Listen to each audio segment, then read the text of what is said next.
La commande, si je puis dire, de la Congrégation pour le culte divin, c'est de faire en sorte que dans les différentes langues, on suive de façon précise l'ensemble du déroulé, que nous suivions la traduction des textes tels qu'ils nous sont donnés dans la version latine.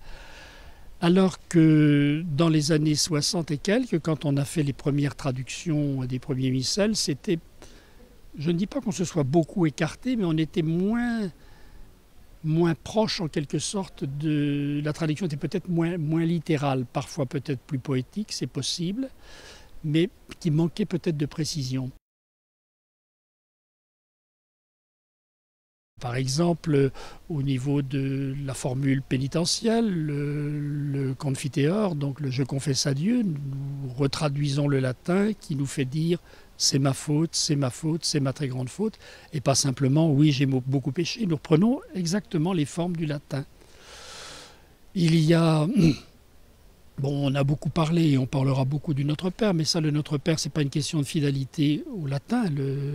La traduction ancienne n'était pas une mauvaise traduction, mais c'était un choix entre deux possibilités de lecture des textes les plus anciens. En disant ne nous soumets pas à la tentation, on avait l'impression d'un Dieu qui, en quelque sorte, commandait la tentation ou, au contraire, nous en dispensait. À la limite, un Dieu qui, en quelque sorte, nous tirait le tapis sous les pieds, si je puis dire, pour parler un peu trivialement.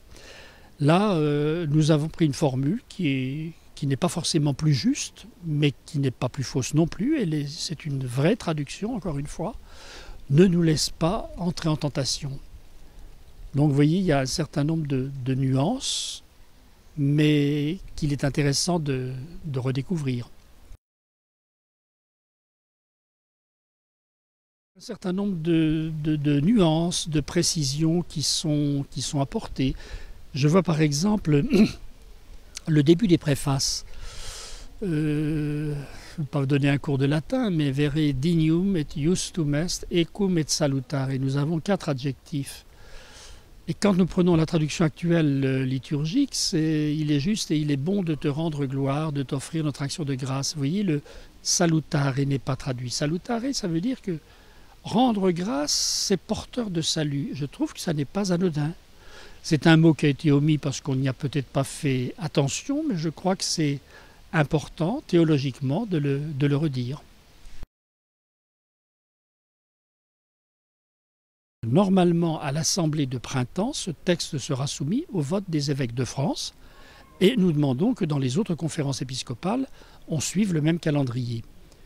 Si le vote est positif, ce que je pense vraisemblablement, à ce moment-là, nous demanderons la reconnaissance officielle de ce texte auprès du cardinal-préfet de la Congrégation pour le culte divin. Et une fois que nous avons obtenu ce que l'on appelle la recognitio, la reconnaissance officielle, à ce moment-là, tout est livré à l'imprimeur.